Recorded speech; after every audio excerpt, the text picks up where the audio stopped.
سلامونه مرګرو. پرون په پاکستان کې یو ان ایچ آر د خوانه هغه ټولې پی سی ایم سنټرې بندې شوې، کوم که بس د پی او آر کارډ لیدو چې چا نه ورک شوی هغوی ته به بل کارډ ورکاو یا نوي ماشومان چې کوم زیږېدلی شوي هغه به هم په ځان پسې اچول.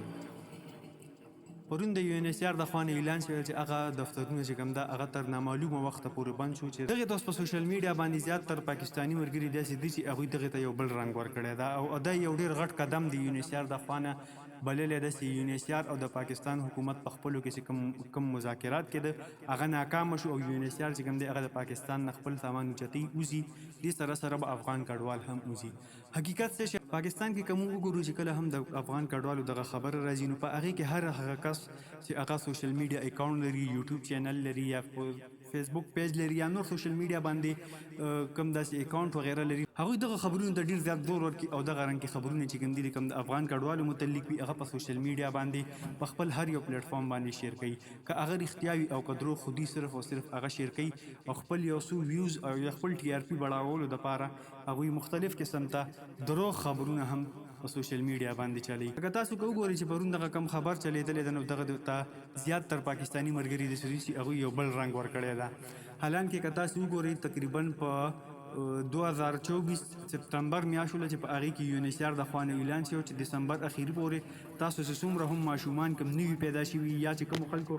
انټرویانې وغیره ورکړې ویلې او هغوی ته د فیملی انفارمیشن سرټیفیکیټ نه وي میلاو یا د چا کارډونه ورکو مختلف قسم ته چې کوم کارونه هم په دغه پی سی ایم سنټر کې کېدل هغې ټولو ته ویلي ول چې تاسو د دسمبر 2024 پورې دغه هر څه ختم کړئ، هغې نه بعد به چې دا بندېږي. خو بیا چې کله دسمبر کې وکتلی شول نو په هغه وخت کې پی سی ایم سنټرو باندې ډېر زیات رش جوړ شو. یو ان ایچ آر چې د هغوی بیا یو ځل اعلان وکړو چې دغه کم ټایم و هغه مونږ وغځاو دا به چې دا تر کومې پورې چې دغه افغانان ختم شوي نه وي یا دا نوي زیږېدلي ماشومان ختم شوي نه وي تر هغې پورې به دا پروسس روان وي، تر نامعلومه وخته پورې هغوی وخت وغځاو. خو اوس چې د هغوی اعلان وکړو چې دغه پی سی ایم سنټر یې دا هر څه چې کوم دي دا مونږه د نامعلومه وخت دپاره بند کړي دي. مونږ چې دوباره بیا امر وشي که بیا چېرته دوباره د پاکستان حکومت د خوانې پی او آر کارډونو والاو ته وخت ورکولی شي یا څه نور داسې مسلې پکې راشي نو دغه دفتر یې چې کوم دي دا به بیا دوباره کولاویږي. تر هغې پورې دا بندې شولې د دې هېڅکله دا مطلب نه دی چې په پاکستان کې چې کوم افغانان دي د چا سره پی او آر کارډ ده د هغوی وخت یا دغه کوم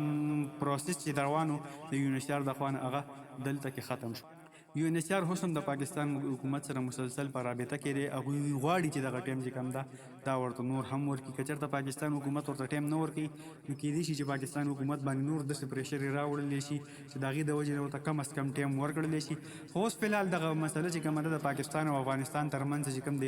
کډوالو مسله ده دا سیاست ته وتې ده او دغې باندې سیاست کېږي چې تر کومه پورې د دوی څه مفاد وي هغه نه پوره شوي، د افغانستان څه مفاد وي هغه نه پوره شوي، نو منځ کې به دغه افغانان چې کوم دلته په پاکستان کې ژوند کوي دغه به کړیږي. نو چې کله هم د دې دواړو ملکونو هغه مفاد پوره شي یا د یو بل سره په یو خبره باندې متفق شي نو دغو ته به بیا ټایم ورکولی کېږي. داسې نه د پاکستان هېڅکله هم دا نشي ویستلی که چېرته یې وباسي نو راتلونکي وخت کې که دوی چېرته په افغانستان باندې زور راوړي یا افغانستان ته زورونه ورکوي نو د پاکستان سره هېڅ یو شي داسې نه بچ کېږي چې په هغې باندې افغانستان ته دوی زورونه ورکوي. لکه مخکې که تاسو وګورئ تورخم دروازې یا نور داسې دغه به و چې د افغانستان ته به یې زورونه ورکول نو د تجارت یا د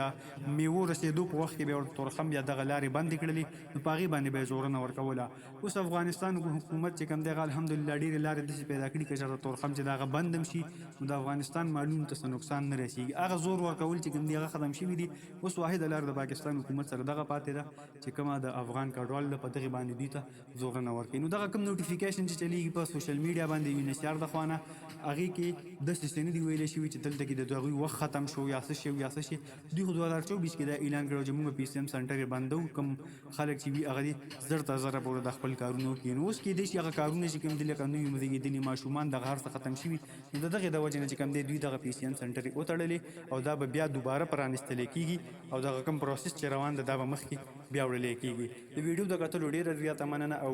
که تاسو چېرته زموږ په چینل باندې نه وي نو د یوټیوب چینل در سره ضرور سبسکرایب کړئ.